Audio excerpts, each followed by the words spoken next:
Bienvenidos a la quinta temporada de Metamorfoseando, tu podcast de desarrollo personal donde encontrarás ideas e inspiración para crecer, evolucionar y reinventarte.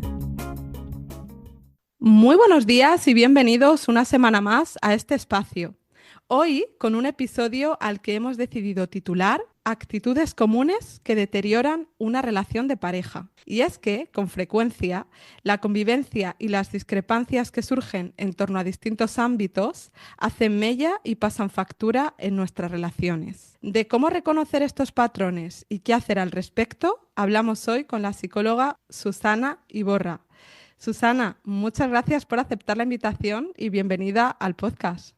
Muchas gracias a ti por invitarme, que tengo además muchísimas ganas de hablar de un tema como este que por fin se le da visibilidad, o sea que encantadísima. Bueno, pues gracias a ti, además, como dices, para hablar de un tema yo creo que muy útil y necesario, y es que incluso las relaciones más sólidas atraviesan dificultades que yo creo que acumuladas en el tiempo provocan un gran desgaste, sobre todo si no se abordan a tiempo, ¿no? Sí, y a veces no nos damos cuenta hasta que ya está el elefante en la habitación y es imposible negarlo, ¿no? Y es una pena porque hay ciertas cosas que bien cogidas a tiempo pueden suponer un bache, pues lo típico, ¿no? Los altos y los bajos de una relación, pues unos bajos de la relación y sin embargo terminan pues enquistándose y a veces costando la propia ruptura. Totalmente de acuerdo. Yo creo que de todas estas discrepancias que surgen, no hay duda de que muchas se dan en la convivencia, ¿no? Y ya no solo en lo que respecta al orden, la limpieza, las tareas domésticas y demás, que es un temazo, sino también en temas como, por ejemplo, la dieta, ¿no? Cuando uno adora los fritos y cocina con freidora, mientras el otro quiere hacer toda la plancha, uno quiere poner una peli después de cenar que sea así de culto y el otro pues quiere algo para no pensar. O sea, al final es como la unión de dos personas con sus personalidades, con sus mochilas, con sus manías y engranar eso para que la relación funcione, ¿no? Sí. Es más difícil cuando eres cuanto más mayor eres, porque tienes más definidos tus contornos, tus costumbres, tienes muy claro qué es lo que necesitas para tu estar bien. Y cuando eres más joven, quizá, como no los tienes tan fijos, puedes encajar mejor casi que, no te digo con cualquier persona, pero sí que con personas más diversas. Y nos va costando más a medida que nos hacemos más mayores.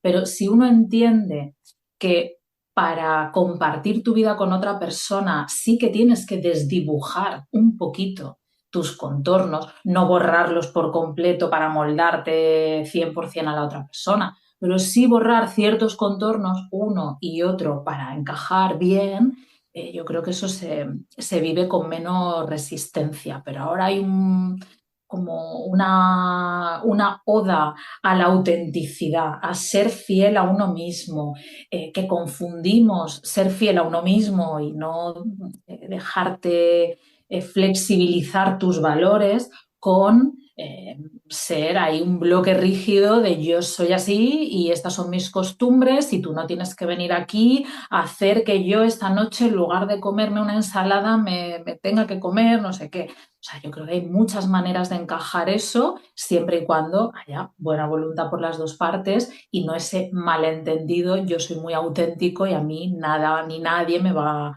a cambiar mis costumbres y mis manías.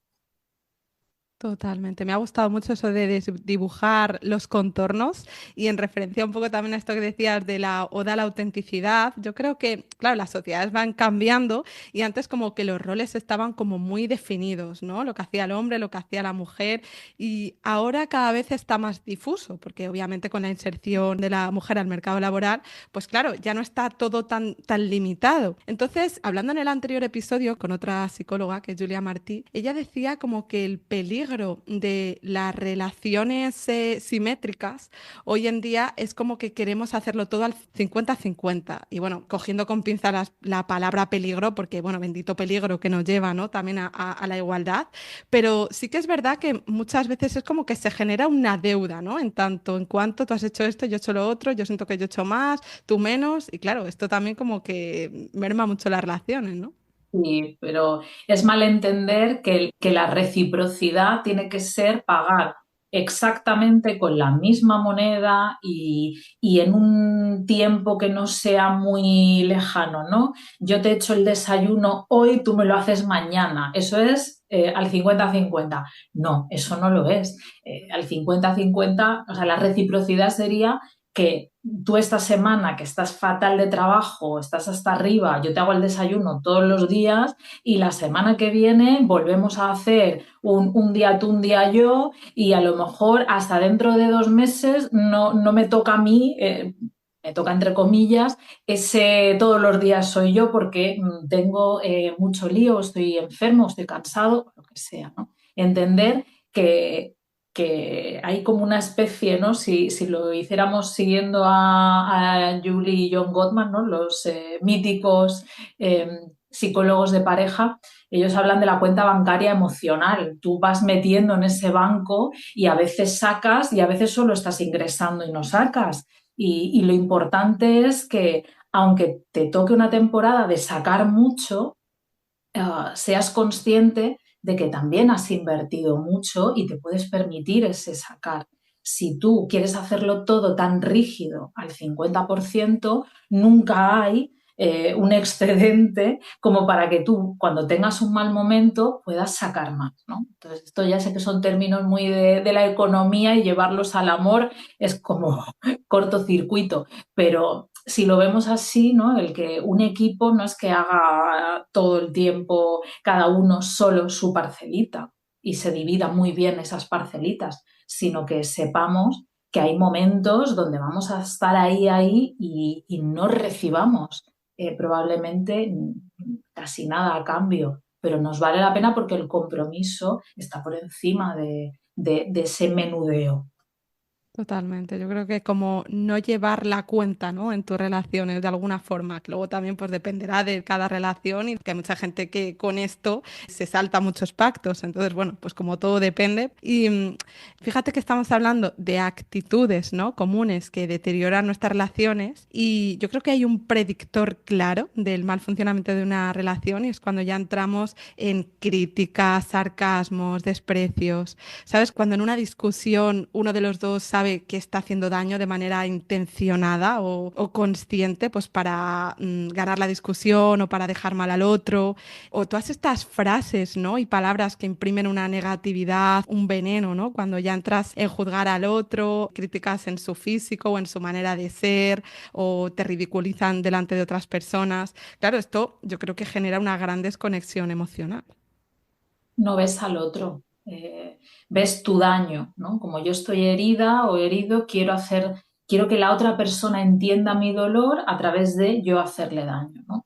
Pero yo ahí separaría cuando es en una discusión, porque hay personas que por su historia de aprendizaje están acostumbradas y es como un sistema de defensa porque les ha servido en algún momento, que atacan cuando se sienten atacadas, pero luego el resto del tiempo, fuera de lo que es la propia discusión, no tienen ni ese desprecio ni esa mirada negativa sobre el otro. A mí me parece más peligroso esas parejas que no discuten diciéndose cosas feas, pero luego en el día a día son capaces de aprovechar cualquier situación pequeña que sea para meter ahí esa crítica, ese desprecio, para hacer sentir al otro pequeñito y si el otro es pequeñito, o a lo mejor no se va a marchar o no va a poder marcharse porque se va a sentir tan pequeño que no se va a marchar o se va a someter. Entonces, ahí entran otras dinámicas que me parecen mucho más peligrosas cuando no hay discusión que cuando sí que la hay. Y una vez eso se instala, es muy difícil de limpiar porque vienen a terapia de pareja muchas veces totalmente ya instaurada en esa dinámica del desprecio, de la actitud defensiva y es difícil volver para atrás, limpiar todo eso. No es imposible, pero claro, hace falta muchísima generosidad, especialmente por parte de la persona que ha sido quizá el blanco de esas críticas o de ese desdén. Totalmente. Fíjate que hablas de esto, ¿no? Y a mí me viene el tema de la gestión de la comunicación, ¿no? Que se habla mucho de que hay que comunicarse más, pero bueno, no sé si más o mejor, porque hay muchas parejas que hablan, pero a lo mejor no hablan de nada relevante o emocional o profundo, ¿no? Entonces, claro, ¿qué es comunicarse? Porque si escuchamos pensando en lo que voy a responder al otro, o si para mí comunicarme es empleando indirectas o te retiro el afecto para castigarte por algo que me has dicho y me ha molestado, pues claro, no sé si es muy efectiva esa comunicación. Desde luego. Lo que pasa es que centramos la comunicación en lo verbal y hay tanta comunicación no verbal que es mucho más importante. O sea, a mí me dice más que me prepares, volviendo al desayuno, ¿no? Que me prepares el desayuno porque sabes que yo estoy durmiendo mal estas semanas, o me habla más de qué sientes o qué piensas, el hecho de que me tengas en cuenta cuando vas a hacer un plan, ¿no? O que pienses cómo me va a desorganizar a mí mi agenda, el hecho que hagas determinado plan. Me habla más eso que no que me digas te quiero, o que me digas estoy muy bien contigo, o que me digas otras cosas. Eso no me da información muchos actos, muchas acciones del día a día de las relaciones. Decimos, no, es que no hablamos de lo importante. Bueno, ¿qué es lo importante? Porque a lo mejor lo importante se está abordando no de una manera verbal, pero sí mediante acciones que simbolizan mucho. Mm, Nos hemos vuelto cada vez, bueno, y cuenta de ello lo da ChatGPT, que ahora ya lo usamos hasta para descifrar qué me quiere decir mi pareja o mi ex me acaba de enviar este mensaje, yo lo paso por ChatGPT para ver qué significa lo que me está diciendo y así saber yo cómo tengo que responderle. O sea, no queremos nada de incógnita o de incertidumbre en la comunicación. Entonces creemos que la comunicación en pareja es decírnoslo todo a las claras. Y hay otras maneras que tenemos que ser más hábiles, y eso se aprende con la práctica. Tenemos que ser más hábiles leyendo el lenguaje no verbal. No que tengamos que adivinar por esa cara a ver qué siente, qué piensa. No, me refiero a los actos. Con esas acciones, ¿qué hay detrás de ellas? Y eso comunica muchísimo. Una comunicación verbal que para mí está muy sobrevalorada. Totalmente. Decías, es que a mí venía, ¿no? Pues poner los ojos en blanco o suspirar, así como diciendo, entonces, claro, puede ser pasivo-agresivo, pero al final tiene un impacto también, ¿no? Y fíjate que cuando decías que muchas veces a consulta ya la pareja llega pues muy tocada, ¿no? Fruto de todos esos desprecios y demás. Yo creo que aquí algo de lo que se habla poco es qué pasa cuando sientes que has cogido manía a tu pareja, ¿no? O sea, cuando llegas a un punto en el que casi todo lo que dice o hace te molesta y claro, esto te hace perder un poco el interés. No sé, como que te hace desconectarte, alejarte y la admiración, pues obviamente cae en picado también, ¿no? Es como que se dejan de ver las virtudes y solo ves lo malo. Entonces, claro, cuando te das cuenta de esto y de que lo que te molesta no es una cosa en particular, sino una lista infinita, es que igual la persona que tienes delante es que no te gusta. No te gusta porque quizá no te ha gustado nunca, pero fruto del enamoramiento, de las expectativas o de tu necesidad cuando empezasteis la relación, tú quisiste ver una versión de él, de ella que no existe, que te la has montado tú. Eh, Puede ser que es que esa persona se mostrara de una manera y cuando ya, fruto de la seguridad, de la estabilidad de la relación, se va quitando la careta, pues se muestra su verdadero ser.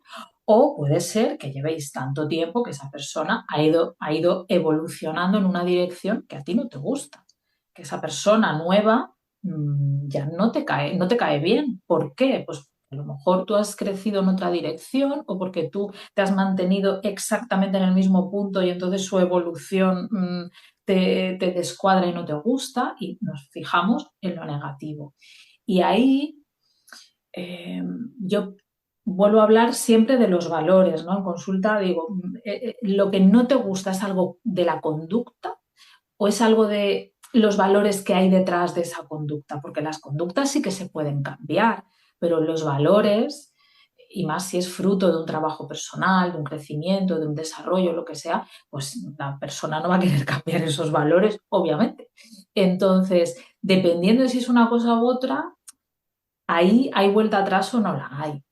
Puedes hacer el esfuerzo, si estás dispuesto a ello, de conocer a esa nueva persona, eh, ya sea la verdadera versión de quien tú creías, o sea, porque ha hecho esos cambios, esas evoluciones, y conocerla y ver de ahí si te cae bien, si te puede llegar a caer bien, porque a veces nos cae mal y nos fijamos en lo negativo simplemente porque es distinto a cómo se comportaba antes. Y si yo me enamoré de una persona que se comportaba de una manera, ahora se comporta de otra, pues a mí yo me cortocircuito, entonces no me tiene que gustar esa parte.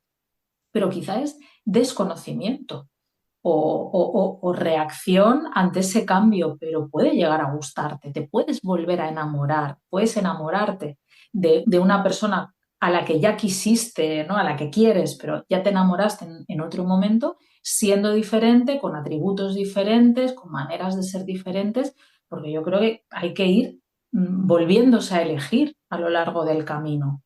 Y a veces hay una relación que ha sido maravillosa, pero se termina porque ya no te cae bien esa persona y no te puede caer bien, porque ha evolucionado por un camino que es contrario a tus valores. No pasa nada, no es un fracaso tampoco. Es entender que como somos personas diferentes, vamos mudando de piel, no siempre en esos cambios, en esas mudas de piel, vamos a seguir gustando o nos va a seguir gustando nuestra pareja. Totalmente. Yo creo que puede ser que haya un punto de no retorno si no se consigue reconducir, ¿no? Y conectar con aquello que os unía. O puede ser que también haya que trabajar el tema de la idealización, porque sobre todo en las generaciones de ahora, creo como que hay también mucha autoexigencia con respecto a las relaciones. A veces unas altas expectativas en cuanto a cómo quiero que sea mi pareja y está claro que, hombre, puedes pedir una serie de atributos, pero la lista tampoco puede ser infinita porque entonces nunca nadie va a ser suficiente. Leía el otro día como que los segundos y los terceros divorcios tienen más o menos el mismo índice de fracaso que los primeros. Entonces, muchas veces, que esto no quiere decir, oye, que te separes y luego encuentras otra persona y dures toda la vida, ¿no? Pero que muchas veces pensamos que en la siguiente persona que venga, ahí sí va a ser y de nuevo es un tema también de ajustar expectativas, porque el otro no va a ser nunca perfecto. Entonces, no se trata de acertar en hallar la perfección, sino en perfeccionar ambos lo que ya elegimos también en su momento, ¿no? Es muy interesante, todo lo que dices es súper interesante. Lo de los segundos y terceros divorcios, ¿no? Eh, También tiene mucho que ver con si no le aguanté, por ejemplo, me lo invento, si al padre de mis hijos o al señor con el que tenía la hipoteca no le aguanté según qué cosas, se lo voy a aguantar a este que lo he conocido hace 3 años. Si me pude separar con todo el follón que tenía, no voy a poder separarme ahora que me une menos. Entonces, creo que también tenemos menos tolerancia a ciertas cosas si hemos sido capaces de salir de otras relaciones con muchas más raíces o arraigos. Y tampoco es que lo vea mal, siempre y cuando los motivos por los que tú dejas esa relación no sean porque no cumple la checklist o la lista a los Reyes Magos que has hecho. Pero ahí la duda siempre está en lo que pido, porque esta es una pregunta que te hacen en consulta muy a menudo, es ¿lo que pido es demasiado? ¿Estoy pidiendo en realidad lo que yo estoy dando y por lo tanto no está bien pedir lo mismo que yo doy, porque parece que lo pido, que lo doy pidiendo? ¿O lo que estoy pidiendo son los mínimos de una relación de reciprocidad, de generosidad, de amor y de cuidado? ¿No? Entonces, ¿dónde está la línea? Y ahí nos perdemos. Y es que para cada persona va a ser diferente. Muchas veces buscamos pues eso, en divulgación de profesionales la respuesta a estoy pidiendo demasiado. Oye, pues es que sin saber el caso concreto es muy difícil, porque quizá lo que no estás aguantando de esta persona es porque no es fruto de ese producto terminado que tú querías, porque como lo has pasado fatal, ahora no te conformas con menos que alguien que sea, vamos, perfecto para ti. pero también puede ser porque has sufrido tanto que ya no tienes como energía para invertir tanto en una nueva relación que haya que amoldar, que haya que trabajar tanto, ¿no? Que lo quieres ya un poco más hecho. Entonces, depende del caso, depende de la persona, depende del momento en el que se encuentre. Totalmente. La eterna pregunta de, ¿es normal esto que me pasa, no? ¿Qué es lo normal? Claro, es tan abstracto que definirlo depende, como tú dices, ¿no? Y fíjate que otra de las actitudes que deterioran mucho, yo creo, las relaciones, ¿no? Es lo que llaman el sesgo de pensamiento mágico. Esta idea de que nuestra pareja, pues oye, si nos quiere de verdad, tiene que adivinar lo que nos pasa, lo que nos pesa, lo que necesito, sin necesidad de pedírselo, ¿no? Y si no lo hace, pues es que no me tiene en cuenta, está atenta, ¿no? No me presta atención. Entonces, yo sí me pienso, jolín, verbalizar nuestros deseos de una manera directa muchas veces ahorra muchas frustraciones, porque primero, es una forma de ver cómo está reaccionando la otra persona a nuestras peticiones, o sea, es una persona que no tiene implicación y que echa balones fuera y que siempre es mi culpa y él no tiene, o ella, ¿no? Nada que ver en el asunto, pues también te va a dar una pista, ¿no? De cómo está actuando y de nuevo te toca decidir si poner límites o no. O no, o a lo mejor simplemente fruto del despiste. Oye, pues mira, no lo había pensado, gracias por decírmelo y lo podemos reconducir. Entonces, claro, esto es interesante también.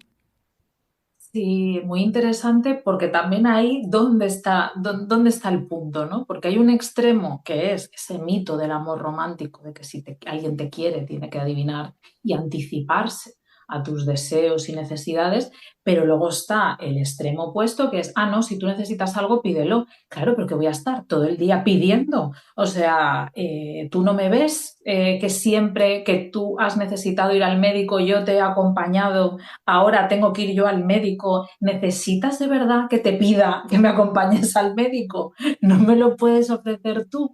O sea, es que ahí no hay adivinación, o sea, es un tema de si estás un poquito atento a la dinámica de la relación, ya sabes qué cosas debes al menos ofrecerlas. O si en lavavajillas tú me ves que lo pongo cada día, te tengo que pedir pon el lavavajillas, no lo vas a poder poner tú. Hay cosas que es normal que uno diga, ¿dónde está el punto? O sea, ¿tengo que pedirlo todo? ¿No tengo que pedirlo? ¿Es adivinación o es estar mínimamente atento a lo que sucede a tu alrededor y no mirarte siempre solo el ombligo, el yo, y luego ya los demás si me necesitan que me busquen, ¿no? Que yo no voy a ofrecer nada ni voy a estar ahí. Que tampoco es eso. Entonces, ¿dónde está ese punto? Pues depende, hay momentos donde estamos hacia adentro, hacia el ombligo y quizá no nos adelantamos a esas necesidades. Hay otros momentos que es que la otra persona es un libro cerrado que es difícil también de leer, pues depende. Por eso, tanto el depende que debe traer de calle a la gente, ¿no? De decir, esta gente, estos profesionales ya podían ser un poco más claros, pero es que es imposible ser más claro. Totalmente, yo creo que ahí un poco el punto está en la frecuencia con la que se dan esos comportamientos, ¿no? O sea, si al final siempre, como tú dices, tengo que decírtelo, llega un momento en que también te cansas, te agotas. Entonces, oye, una pareja pues te tiene que quitar cargas de encima, ¿no? Sumarte más. Entonces llega un punto en el que esperas un mínimo, ¿no? De la otra parte de que se dé cuenta. Y yo creo que también un poco hace mucho daño el no pensar por dos en las relaciones. No sé qué pensarás tú, pero pasa mucho cuando decías, por ejemplo, oye, pues a lo mejor no necesito tanto que me digas te quiero, pero que hagas este plan que sabes que me va a tocar la agenda, pues a lo mejor para mí, ¿sabes? Es una muestra, ¿no? De cómo te preocupas por mí. Pues hombre, yo igual, ¿no? O sea, yo espero como unos mínimos de, jolín, cuando convives, que mínimo que esa persona te avise de que no va a venir a cenar, pues porque se ha encontrado con fulanito que hace tiempo que no le veía y a lo mejor van a tapear juntos. O que mínimo que a lo mejor me avises con suficiente antelación de que has programado algo con tus amigos para que yo también me pueda reorganizar. O que si vas a cambiar de trabajo, hombre, pues tenemos una economía en común.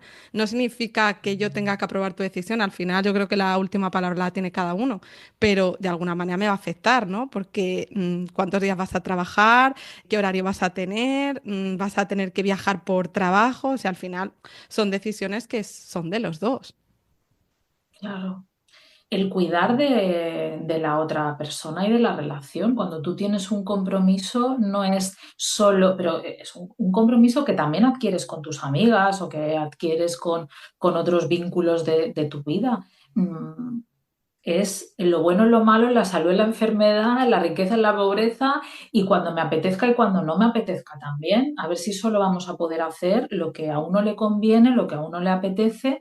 Pues entonces para eso no hagas espacio en tu vida para otra persona, porque no hay espacio real si solo miras por ti, si no quieres rendir cuentas a nadie, si no quieres dar explicaciones, si quieres que las decisiones importantes de tu vida solo dependan de ti, pues entonces eso no es una relación. Pues como los niños pequeños cuando juegan en el parque y parece que juegan juntos, pero en realidad juegan en paralelo. Pues esto es igual, o sea, no puede ser que dos adultos que tienen una relación de pareja lo hagan todo en paralelo. Es tú, tus cosas y todo lo que traes en tu mochila para lo bueno y para lo malo me afecta a mí y viceversa. Y por tanto, la pareja es más que la suma de sus partes. La pareja es una entidad, algo que está por encima y que uno cuida independientemente muchas veces de lo que le apetece o de lo que le surge, ¿no? ¿Qué ganas tengo yo, volviendo al desayuno, de levantarme más temprano para hacerle el desayuno? Pues que se levante él, porque si tiene ese trabajo es porque él lo ha decidido. Ostras, pues entonces no convivas, no compartas. Sé que ese pensamiento no está como presente, consciente, pero muchas veces está latente de, esto es algo suyo o esto es algo mío, no lo comparto o le pides voz, pero no tiene voto para decisiones que también le van a afectar a esa persona. Pues eso no es una relación de pareja, es el juego en paralelo de los niños pequeños. Me ha gustado mucho esa sincronía con lo de ir en paralelo, porque oye, al final, pues lo que tú dices, hay que entremezclarse, ¿no? Si no, al final eso, cada uno va por un camino y no se llega a un punto medio. Y fíjate que muy relacionado con esto también está el tema que genera conflicto en cuanto a la autonomía, ¿no? El tiempo que pasamos en pareja versus el tiempo que cada uno pasa con uno mismo o que dedica pues a otras amistades, a otros hobbies y tal. Entonces, claro, aquí hay parejas que lo hacen todo juntas, hay otras parejas que a lo mejor van más por libre. Yo como siempre creo que el término medio está en la virtud. Pero claro, sí que hay un problema, ¿no? Cuando uno de los dos quiere mucha fusión y el otro mucha libertad, aquí, ¿dónde está el punto medio? ¿Qué hacemos? Es que yo creo que el punto medio es lo deseable, pero es imposible, porque a veces ese punto medio va a estar más cerca de uno o más cerca de otro. Las posturas se acercan, pero no para encontrarse en el centro, sino depende de la situación, pues más hacia un lado o más hacia el otro. Igual que en la asertividad, ¿no? Cuando hablamos de asertividad, decir las cosas de manera asertiva. ¿Y qué es hacer eso? Pues ni agresivo ni pasivo, en el medio. No, la asertividad no es el punto medio. La asertividad es que hay momentos donde la situación requiere que te pongas más seria y puede parecer más agresivo, o situaciones donde la callada por respuesta es lo mejor y no es que estés siendo pasiva. Entonces, en las relaciones y en los espacios es lo mismo. Yo a lo mejor tengo mucha necesidad de libertad, mi pareja está en el otro extremo, pero ¿dónde nos encontramos? Pues dependerá de ese momento. A lo mejor hace falta que yo, si tengo menos necesidad de libertad, pero mi pareja tiene mucha, pues voy a tener que quizá buscar otros espacios con otra gente, para no sentir tampoco que estoy aparcada a la espera de que esa persona que tiene esa libertad regrese. Entonces yo misma voy a tomar más libertad dentro de la relación, o a lo mejor mi pareja va a tener que a temporadas, ¿no? Pues tengo esa necesidad de libertad, pero acabamos de ser padres, ¿no? Y hay gente que quiere seguir manteniendo las mismas actividades que cuando no era padre porque es que le dan la vida, ¿no? Bueno, pues has tomado una decisión que implica, al menos durante una buena temporada, una pérdida grande de tu libertad. Y eso a ti te hace daño porque tienes mucha necesidad, pero ese es el compromiso, ¿no? Entonces, creo que dependiendo del momento, si tú miras por un agujerito de esa persona que necesita tanta libertad, a lo mejor en ese momento de maternidad, paternidad, dices, es que se ha ido al otro extremo, claro, pero quizás que las circunstancias obligan a que eso sea así y hay que adaptarse. Y ahí no hay un término medio, no te puedes ir la mitad de lo que te ibas antes, ¿no? Por hacer el medio, porque es que hace falta que estés todavía más y entonces te vas al otro extremo y no pasa nada. El único momento donde puedo usar esta palabra, porque ya no bueno, me pone de los nervios, pero aquí no, es el fluir, ¿no? El fluir de, sí, sin pensar, no. El fluir de, pues es que aquí tienes que seguir la corriente que te lleva a quedarte más en tu casa o más en el pack familiar porque hace falta, ¿no? Porque tienes a un familiar que está enfermo o lo que sea. Totalmente. Yo creo que al final, en cuanto a lo que decías de la maternidad, la paternidad, grandes decisiones implican también grandes renuncias. O sea, eso es una obviedad y es realista, ¿no? Tenerlo en cuenta.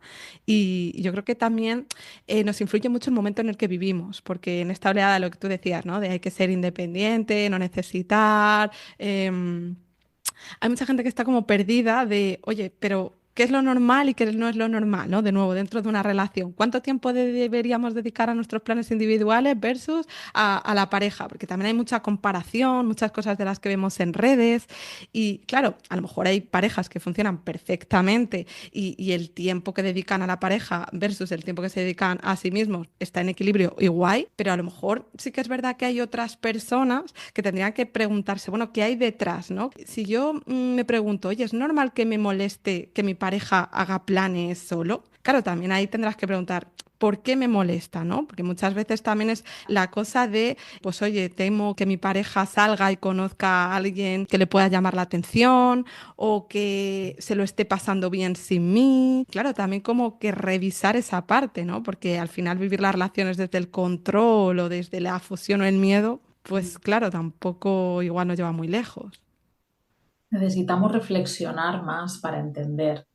Eh, lo que hacemos es leer mucho, ver muchos vídeos, escuchar muchos podcasts, bienvenidos sean, pero eso no es reflexionar, eso es escuchar diferentes opiniones, pero si tú no te paras a pensar, a reflexionar con cómo tú eres, con tu historia de aprendizaje y esas cosas que has ido aprendiendo por el camino de, pues eso, de divulgación, saber qué resuena dentro de ti, pero sin esa reflexión no lo puedes ver. A veces nos sabe mal que nuestra pareja tenga esos espacios o tantos espacios solo, pero porque a lo mejor cuando está con nosotros no tampoco tenemos puntos de anclaje, sensación de que somos un nosotros, de que somos un equipo. Y entonces, en lugar de mirar a cuando estamos juntos, solo miro cuando no estamos juntos y pongo el foco ahí y entonces distorsiono el mensaje, porque a lo mejor yo no quiero decir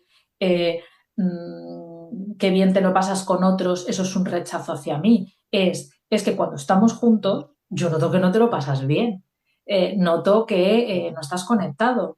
Entonces, veo un peligro que tú salgas y te conectes con otras personas o te diviertas con otras personas. Pero entonces el problema no es que salgas, el problema es que cuando estás aquí, no estás aquí o no siento que haya una conexión o una profundidad o una seguridad. Y entonces me enfoco en esos detalles externos que hacen que en mi comunicación no se me esté entendiendo. Ahí a lo mejor estás hablando mucho, pero no te estás entendiendo porque tú mismo no has reflexionado sobre el verdadero motivo por el que eso te hace sentir mal.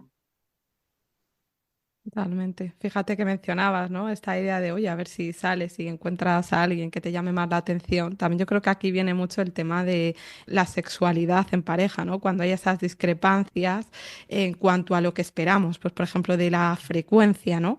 Y yo creo que aquí siempre como que hay una persona que a lo mejor pues lleva más la voz cantante o siempre toma más la iniciativa, tiene un deseo más alto, mientras la otra parte pues a lo mejor, oye, tiene otras prioridades o está con una carga mental también, con tareas, con cosas de trabajo y esto lo ve como secundario, o incluso que también se siente mal o culpable de decir que no, piensa que a lo mejor hay un problema en su deseo, ¿no?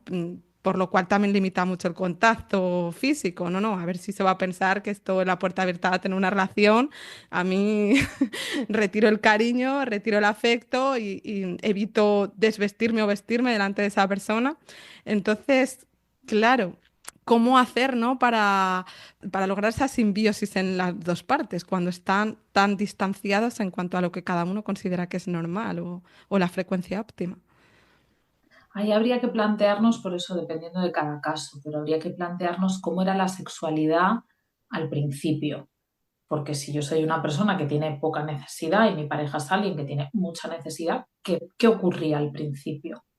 Al principio había menos relaciones sexuales de las que la persona que tiene más necesidad hubiera deseado, o la persona que tenía menos deseo, menos ganas, eh, iba al encuentro más veces. ¿Fruto de qué? De la inseguridad de la relación, de las hormonas, porque a lo mejor se conocieron con 18 años.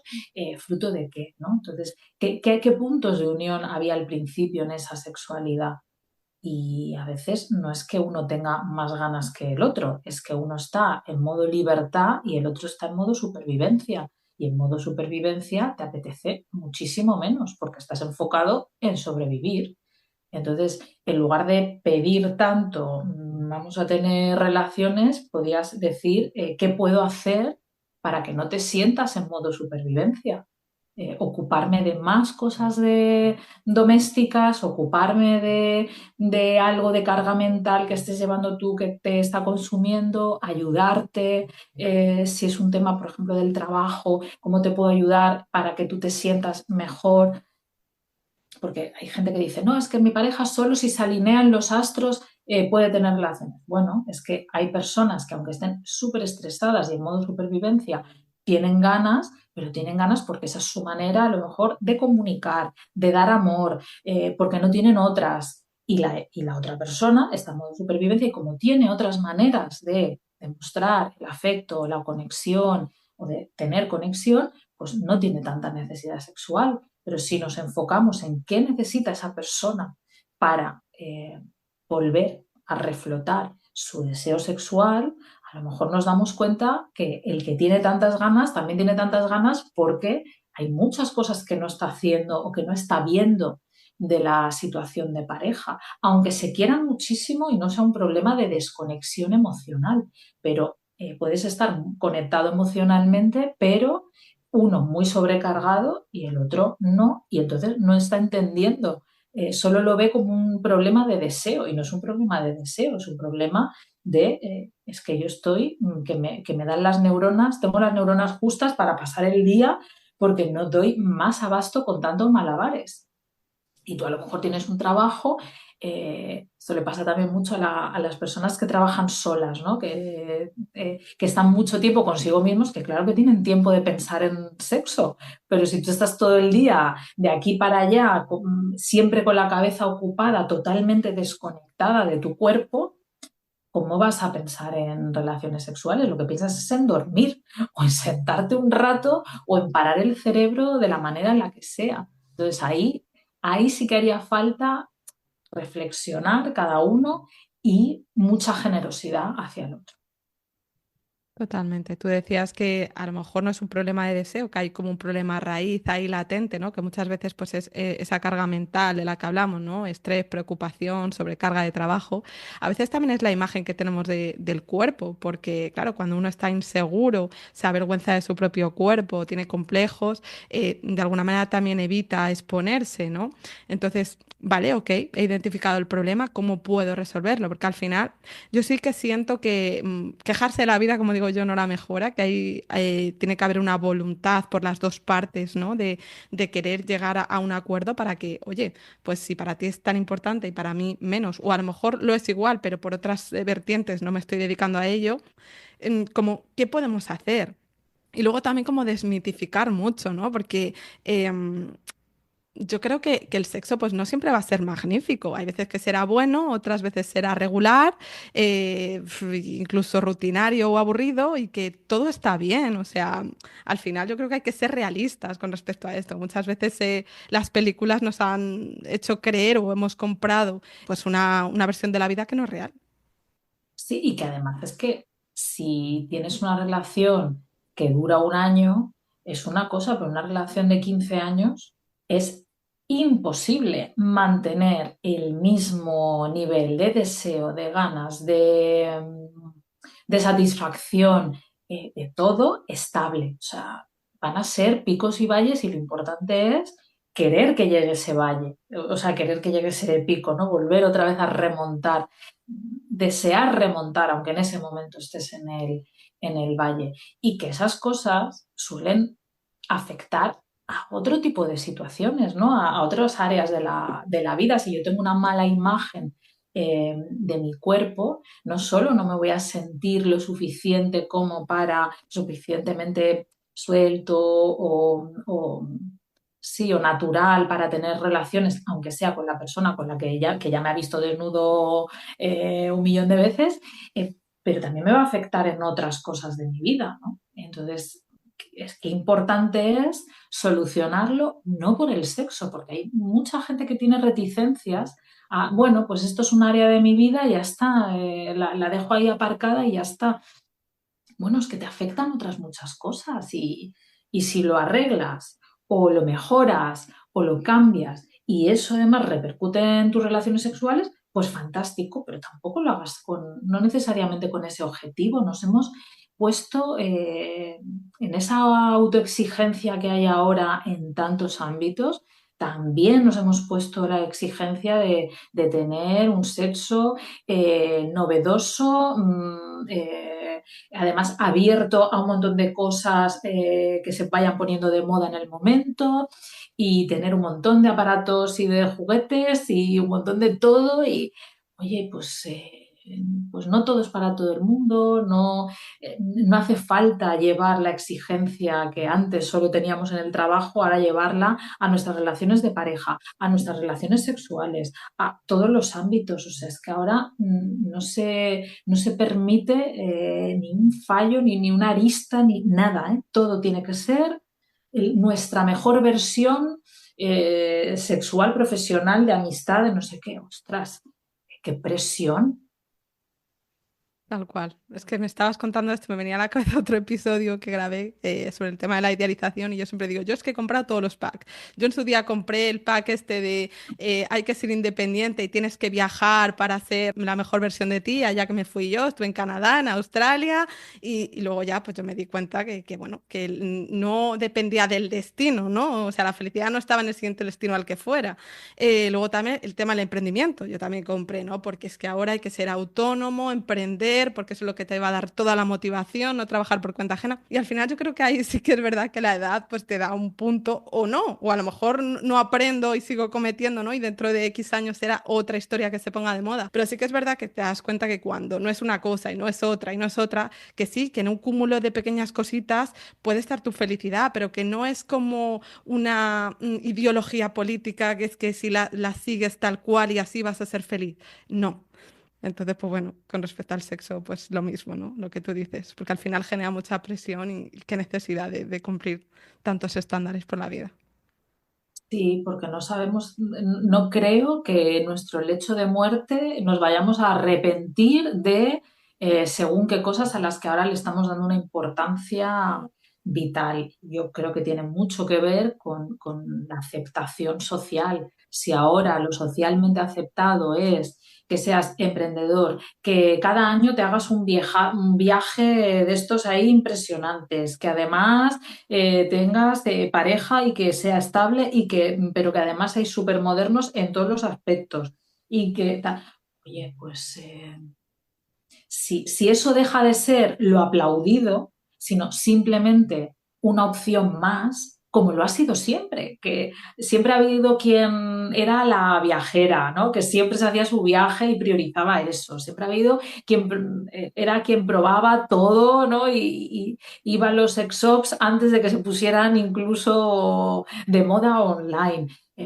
siempre ha habido esas personas, pero eran una, ¿no? O sea, era esa que era top en eso o pionera en esto. Pero es que ahora tenemos que ser pioneros en todo. O sea, ya no puedes hacer montañismo, ya te tienes que hacer los no sé cuántos 8000, ¿no? Tienes que ir a la cima de no sé cuántas montañas. Ostras, pues a lo mejor yo llegaré a la cima de esta porque esta es mi prioridad, pero ponerme el estrés, la presión para ser socialmente aceptado, de tengo que llegar a la cima de todas las montañas, es un agobio, no lo disfrutas porque tienes que dividir tu tiempo, tu energía, tu atención en conseguir todo eso y entonces no estás plenamente en ninguno de esos ámbitos porque quieres estar en todos y todo bien.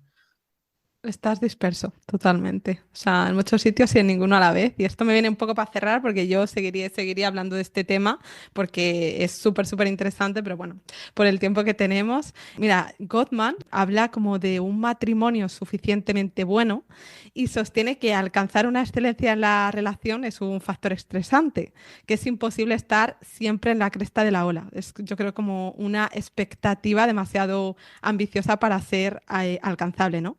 Y que al final, pues oye, las relaciones, claro que pasan necesariamente por momentos de conflicto, dificultad, discrepancia y crisis. Y al final, esto no quiere decir que como sabemos esto no haya que hacer nada al respecto. Al contrario, yo pienso que nadie da nada a cambio de nada, que todo aquello que es de un valor inapreciable pues requiere un esfuerzo también proporcional, pero bueno, siempre teniendo en cuenta eso, ¿no? Que la excelencia es imposible y esta es un poco mi conclusión particular de la charrita que hemos hecho hoy. Me gustaría que tú también dieras la tuya por si hay algún oyente que nos ha estado escuchando y que se ha sentido identificado o identificada con el mensaje y por supuesto que les dijeras dónde pueden saber más de ti, encontrarte y seguirte por redes. Vale. Bueno, yo diría para finalizar que si tú ves en redes sociales cómo las parejas que llevan poquito tiempo muestran su amor, hablan siempre con mensajes de excelencia, ¿no? De esto es lo más, eres o mi alma gemela, ¿no?